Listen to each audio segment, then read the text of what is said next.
In this video, we are going to take a look at a Wilcom model PS1103. This is the ADSL line splitter, and this is the type of equipment that would be found in a telephone central office, and it's basically used to couple this type of equipment to your phone line. And we're going to also take one of these things apart.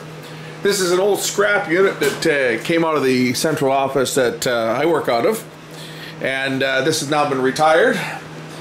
This is ADSL 2+ technology, and this unit here that went in the dumpster are actually the recycle bin, and that's where it's going when I'm done with this too. We're going to have some fun with this thing, and then it's going back in the recycle bin. But we're going to take this thing apart and see what's in it. But before we take this one apart, we're going to take this one apart and see what's inside this unit here. So what this unit does, well, what these two pieces of equipment do, never mind the TV in the background, that's for future projects, it's just still sitting there. Basically, how your digital subscriber line works is, this is the piece of equipment here that is connected on one side with fiber optic, as you can see, and out the back of this, actually the cables are actually on the front of it here. These are the cables that go to the outside world, and they connect to the pot splitter, the line equipment. This is essentially low pass filters is what this is, and how it works is the dial tone from the line equipment in the telephone exchange, the dial tone goes into the pot splitter, and the pot splitter combines the DSL signal from the ports. This is a Stinger brand of Lucent technologies based on ADSL 2+, and it's obsolete by today's standards. Each one of these cards on this is, I think it's 48 ports per card. So how many ports, quick at math, how many ports does this thing have? Anybody care to guess? 336 ports. 336 ports, and each port is capable of, I believe these ones could go up to 2+ would go to about 12 megabits we could push through. So these were used on circuits up to typically 8 or 9 megabits maximum, maybe 10. I think most of these were in the early days of IPTV, which was standard definition at the time. But these units could have been mounted in a central office. They were also mounted in boxes on the side of the road. So you'd have the pot splitter over here, and the Stingers were actually mounted in cabinets, and they still are. It's just that this technology is now very old. The evolution of DSL started out with a protocol called DMT1. Well, there were other earlier flavors, but the first real practical system was known as DMT1, which stands for discrete multi-tone, and the first generation. And then there was DMT2, and that was known as ADSL2 or ADSL 2+, which is what this is, DMT2. And then they've migrated to what's called VDSL, and VDSL could support speeds approaching about 23 megabits or so, somewhere in there. And then VDSL 2+, which really pumped up the speed. You could in theory get 100 megabits if you were close enough to the ports. And the current standard that's being used now, at least in North America, is VDSL 2+ bonded, where you can bond two ports together, and we're seeing in the real world speeds of up to 100 megabits over some pretty good distances from the ports themselves with a bonded loop, which uses two telephone lines. But that gives you an idea how old this unit is that we're going to take a look at. But we're going to first start out looking at this this nasty pot splitter. So let's get this thing open, which really isn't much to opening it, just a couple screws.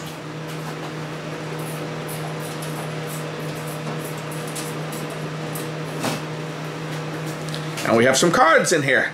Let's get these cards out.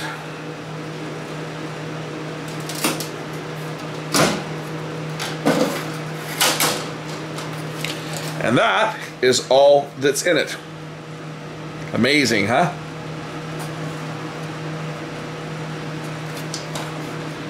All they are is a bunch of low-pass filters, little transformers and capacitors.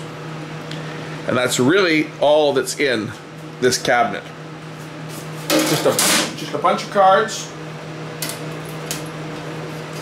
I mean, there's a couple of, there's a few diodes and a few resistors as well in them, but really, there's not much in it. If you look at it close up here, so I got the big light on so you guys can get a good look at this, and I'm shooting it in 4K. So there's really not a lot in here. This is what adds the dial tone, and basically, well, what these, your ADSL or VDSL signal is going to the field. So this is, each one of these coils and capacitors form a low pass filter to allow the voice portion to reach the line equipment. So off of these edge connectors here, one of these edge connectors would go to the voice line equipment. The next edge connector goes to the D-slam, which is that Stinger, and then the third edge connector would be going to the field, to the customer's home. And basically your ADSL splitter that you've got in your house is a single line version of one of these, basically is what it is. But there's not a hell heck of a lot in here. It's all passive, there's no active parts in there. Pretty basic stuff. Now you've seen this thing can now go back into the recycle bin. Boring. Interesting stuff is going to be this one. Let's take this one apart. We'll just start by pulling out a card. And everything's going to be on these cards. There's not going to be a heck of a lot going on in the back. Maybe some fans and stuff. I don't think there's any fans in this. Pretty sure the fans were external. But we just loosen off the screws here and pull out the card. I'm not even sure how these cards come out on this thing. I'll take that out of the way. I think that's a lock.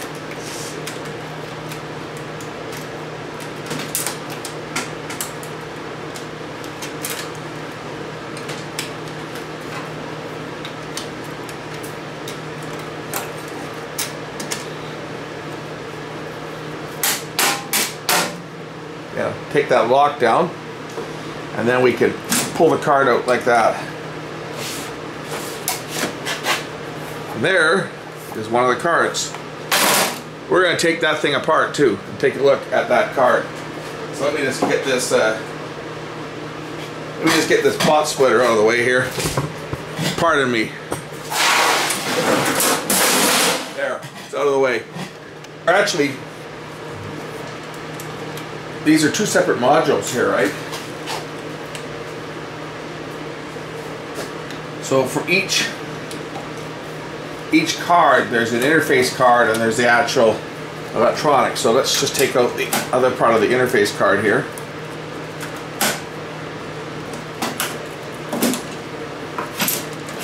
So there's the other half of it.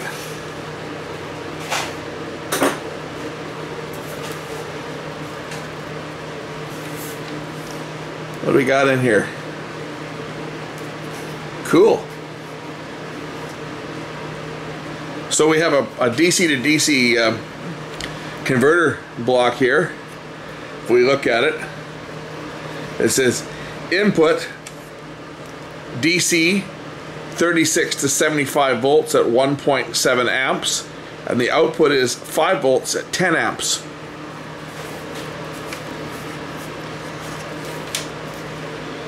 I wonder if that module could be taken out. Let's take this board apart. Take both these boards apart. See what cool stuff is in here. The thing we see right here is all these fuses. Every line has a fuse. So if over voltage were to come in, and these are probably, I'm thinking these are probably, I have to look up the parts and see if I can figure out what these are, but these are probably arresters, voltage arresters, to protect the card from any transients and stuff that come in. It's got a program pin for programming it. Custom IC there. What's the number on this thing here?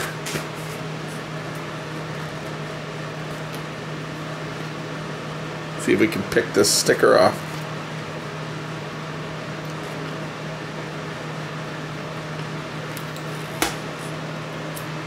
Yeah. So we remove this IC. See how it's bonded? It's going to be obviously a BGA. We can maybe take this thing out and take a look at it. Get Mr. Heat Gun on there. Same with all these fuses. Almost worthwhile to take those components out. I want to pull the shield off this board and take a look underneath this thing and see what is on the bottom side of this this board.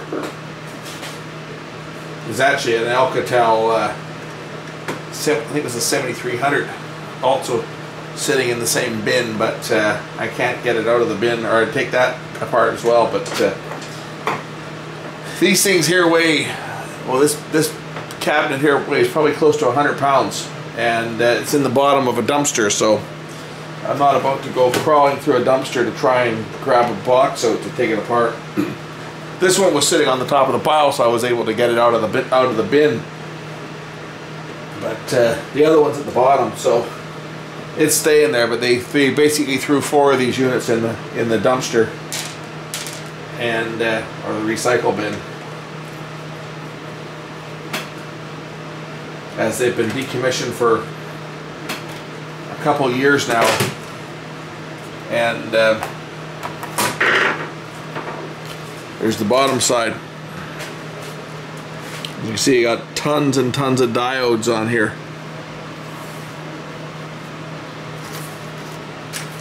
Some nice multi-connectors. 25 pin multi-connectors, or 25 line I should say.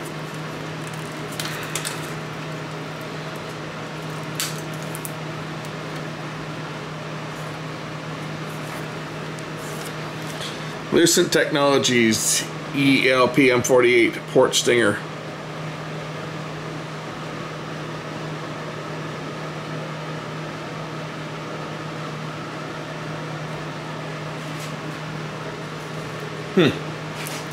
Okay, let's take a look at this other board here. This one's got to have a few more parts on it. Oh yes, I want to take a look at this other one. This power supply appears to be just, I don't know, it's a power supply module, but I don't see any screws fastening it down here. So I wonder how it's attached to the board. Only one way to find out.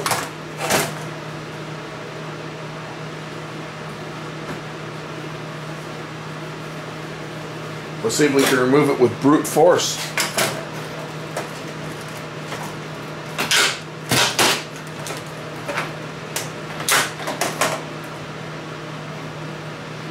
Okay, just a module soldered down. Let's get this thing apart and take a look at what's inside this thing. It's got some potting compound in here, and I can hear you guys now saying, "Oh, you should hang on to these pieces, take them apart, take them out, keep them." I'm not in a position where I can actually keep any of the components in this thing, because it's basically, it belongs to the company I work for. And it's in the recycle bin, so it's one thing to take it out of the recycle bin and take it apart and see what makes it tick, as long as all the parts go back into the recycle bin, because it's sold for, well, I guess it's going to recycling for scrap. It'll never get put back in service anywhere, because it's going to sit out in the rain right until it gets picked up. It's just sitting in a bin, but I still can't. I can't be pilfering any parts out of it, because that would probably be frowned on, if you know what I mean. So we'll take a look at what's inside this thing, and then it goes back into the box with it when it goes back into the recycle bin tomorrow. So if I don't give myself a hernia lifting it. This thing was ridiculously heavy.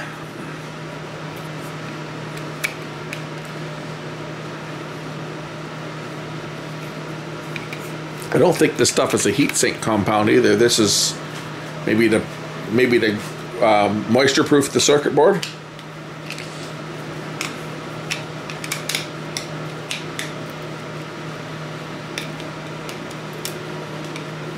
So we're going to see if I can pry out this board here and see what's in it.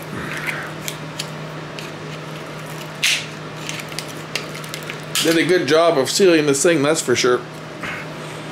Okay, there we go. Okay. So there's a couple of transistors in here. Actually bolted right down. That's well made. They've got all this rubberized potting compound in here.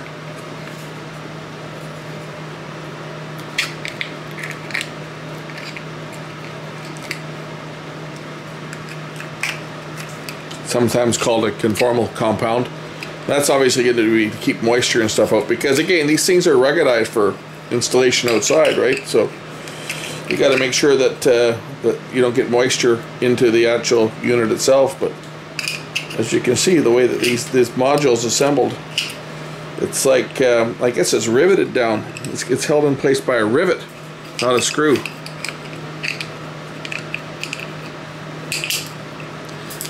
So the transistors are put in place and riveted in place as the module is installed. There's the underside of it there. There's the other transistor.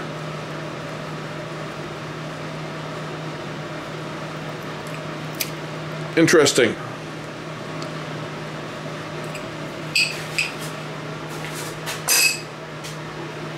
Okay, now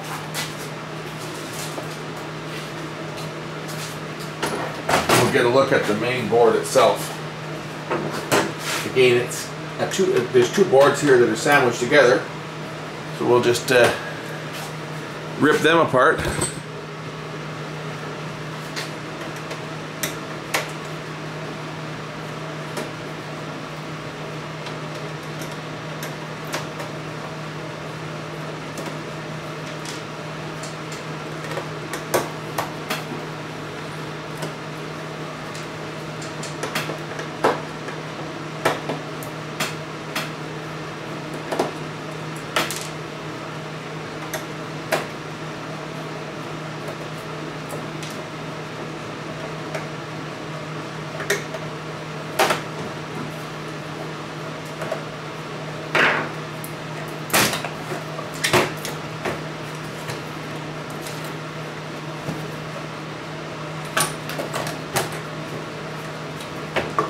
There's lots and lots of parts on this thing.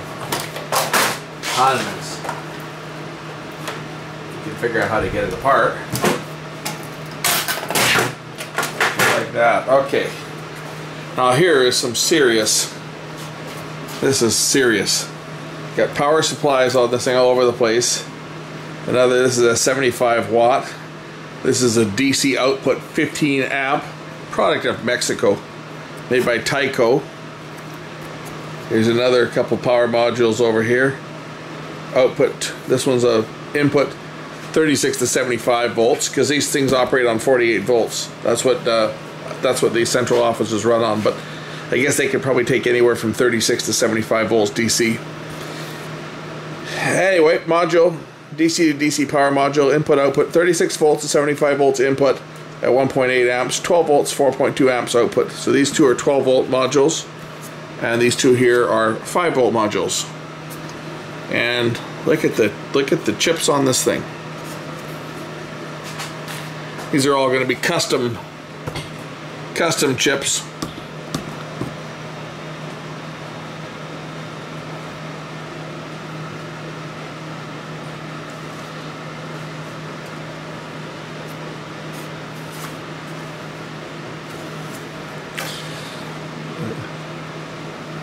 Finger of death could have a real fun time popping parts on this thing. Holy smoke, look at them all. There's our edge connector that connected the two halves together. That's a high density connector if I ever saw one.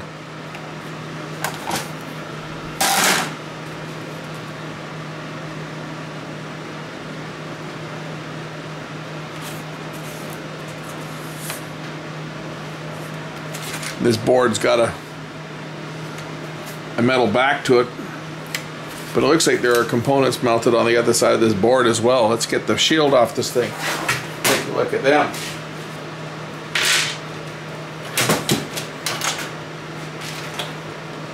There's the bottom of this board with a nice insulator.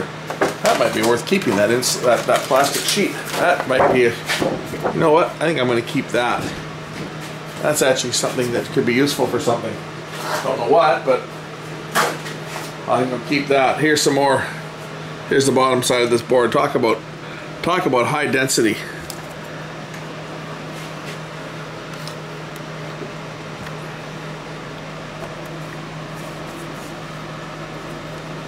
And it looks like they have even more places for more BGA chips that were never installed on here. Makes one wonder what would be the purpose of that. If this thing's already populated, why would they need more chips on the back side? Unless this board was designed for, you know, for future technologies with just different or different technologies that use different chipsets, and that's probably what it was for a different model that was a different configuration that would have different chips on the back.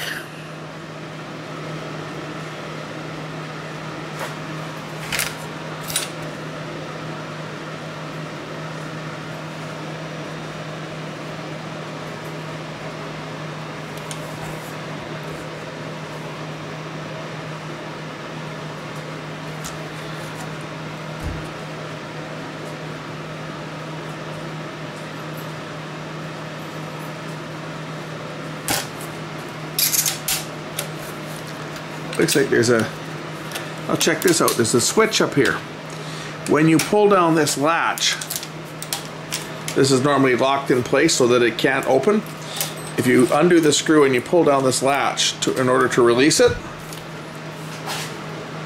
there's a switch behind here, probably an alarm, so that as soon as someone pulls down this catch, it activates this switch. Right here. Interesting.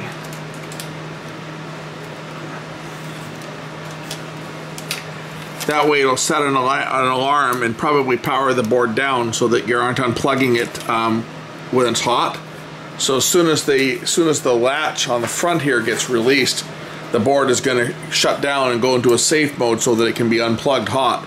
That way, if there was a fault on a card, the on-site engineer could swap out the card and not have to take the whole DSLAM offline. Everything could remain in operation, and as soon as he pulled down the tab here, it would power the card down. They could pull the card out, plug a new card in, and then when he latched it back in place, it would power the card up. I'm sure that that's what that's for.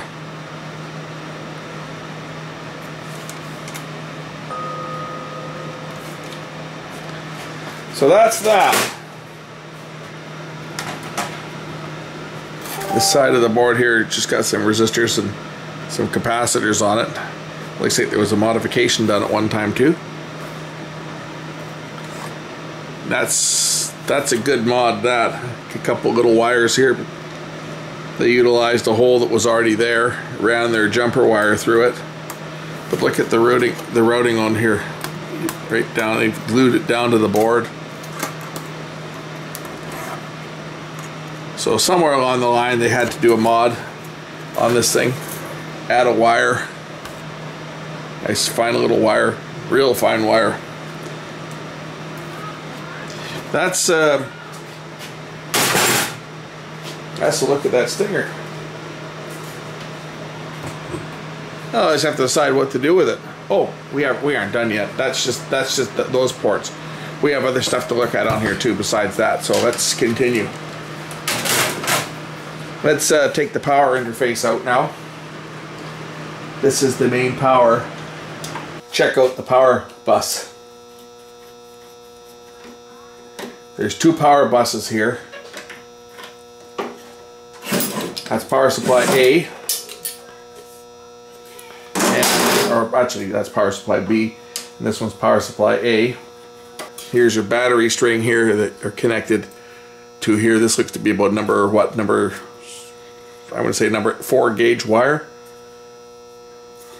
Here's the power supply. Nice switch on there. We'll take this apart too. And again, it can run on up to 72 volts. And this thing here, or is this a 72 volt output? It's 48 volts in. This might be 72 volts out. DC filter.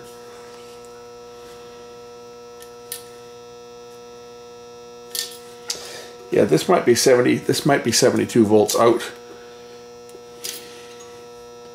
The input's 48 volts. I have a feeling that these step the power up. Let's get one apart and take a look at what's inside it. These things actually are quite heavy. Half the weight of the unit's right in the power supply. Well, these units here are sealed.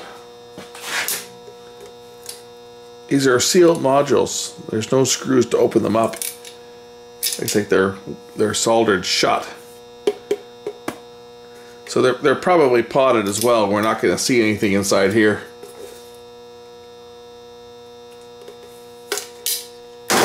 And what is this one down here? There's another. Oh, that's just an alarm. That's an alarm connection. So the only other thing we've got on this thing to look at is, so there's an Ethernet interface and the fiber interface. So let's take a look at these ones over here. It's got a PC card in it. Flash storage. Simple Tech. I wonder how big this is. Unfortunately, I don't have a computer that's got a PCMCIA drive on it anymore, but this may only be like 256 or less megabytes. I mean, they're probably not very big. This would just be for storing the configuration for the unit.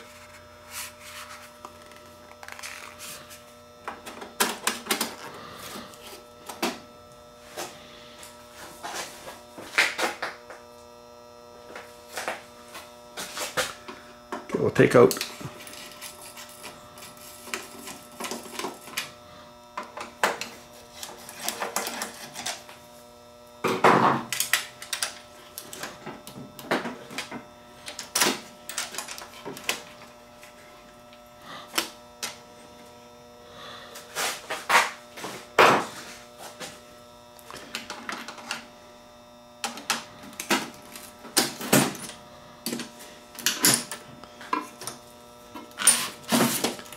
another interface card. Oh, there's a battery on this one. So lots of memory, and this would be one of the main processors here. This is a control module for it.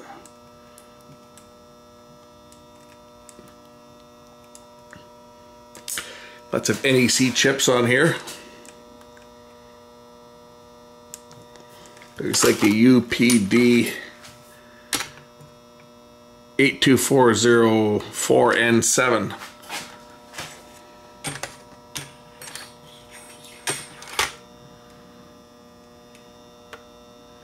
Little 3-volt lithium battery.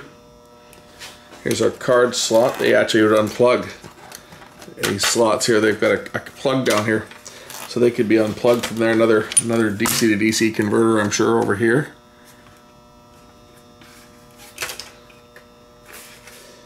And this is for interfacing with the outside world. Diagnostic ports over here, Ethernet. This is just for, this is the alarm, right? To monitor if there's any faults and allow the operator to reboot the thing remotely. And then the last card on here is going to be the fiber interface. This is where the DSLAM connects to the outside world.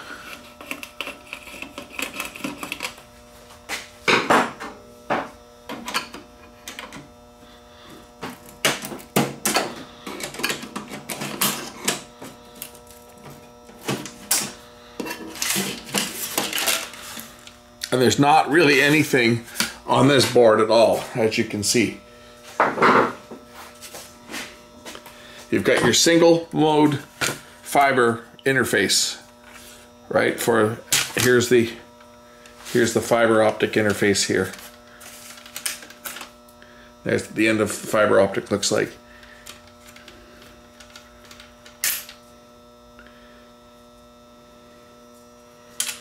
And that's it. One of these is a transmitter and one of them is a receiver.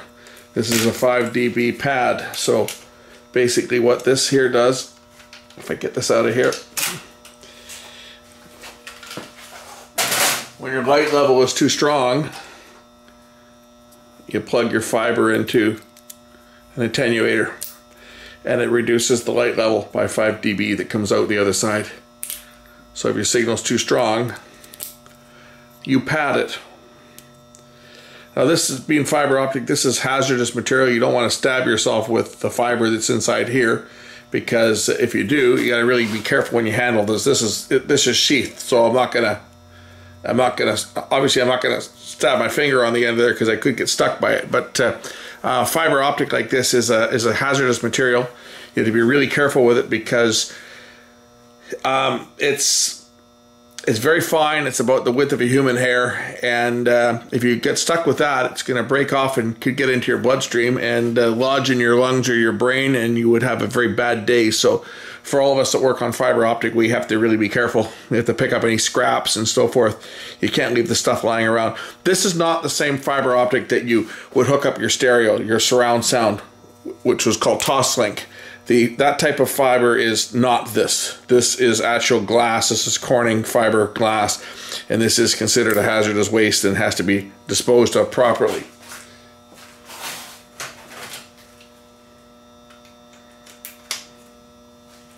That's going back in here because this is going back into the recycle bin, just as I found it. But anyway, that's the fiber interface. You can see there's not a heck of a lot on this thing. Another power converter.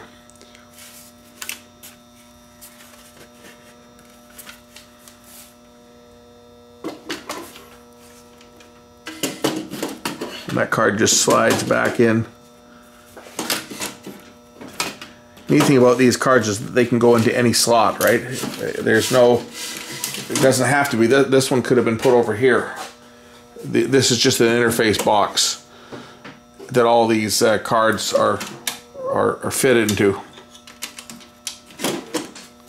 So that goes back in like that and ready to go back for recycling.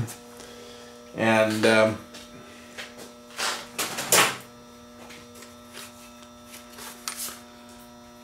we'll put the control board back in.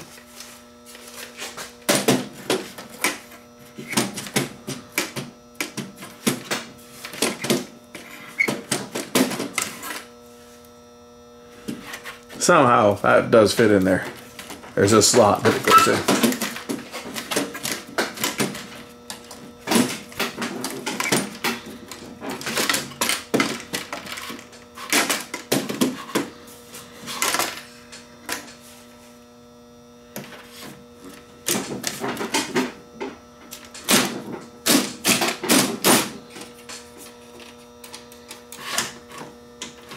And if it doesn't go in, you need a bigger hammer.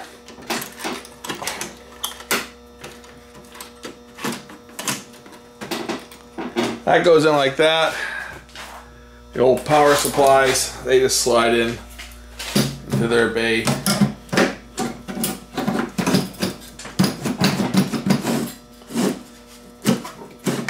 You might wonder why there's two power supplies. One can actually power the entire unit. It's a redundant spare. So there are two power supplies supplying the unit at all times, but one of them can go down and the unit will still operate. And it will operate at exactly the same level of service as with both of them. So there's enough power in these power supplies to power this entire Stinger. So that again, if you lost one of your feeds or you lost one of your power supplies, it would set an alarm, but you wouldn't go offline and you wouldn't have 360 people left in the dark, which generally tended to happen when a car would run over one of our boxes at the side of the road. Or worse than that, after a car hit the box and didn't knock it offline, but broke the doors open, then a crackhead came along and stole the copper. That was what usually put people out of service, not the fact that someone hit one of these units at the side of the road, because these things are pretty much bulletproof. What do we got down there? Let's see, there might be some fans down on the bottom of this unit too. I'm sure there are. They're going to be fan unit on the bottom. That's a look at a Stinger. Hope you enjoyed this look at this unique piece of equipment that served for many years. now its days are done, and it's off to the recycle bin for this. Wonder if we can send this off in any special way. I'm almost tempted to get my big transformer out and create some sparks. I hope you enjoyed this teardown of an old Lucent Stinger ADSL 2 port. Yeah, you guys probably thought I was going to blow this thing up with high voltage on it. Again, I said I really would like to, but since this unit is not mine, it's going back into the recycle bin in exactly the same shape that I got it, complete. Same with the pot splitter. It's going back into the recycle bin just as I received it. Hope you enjoyed this video. We'll catch you in the next one.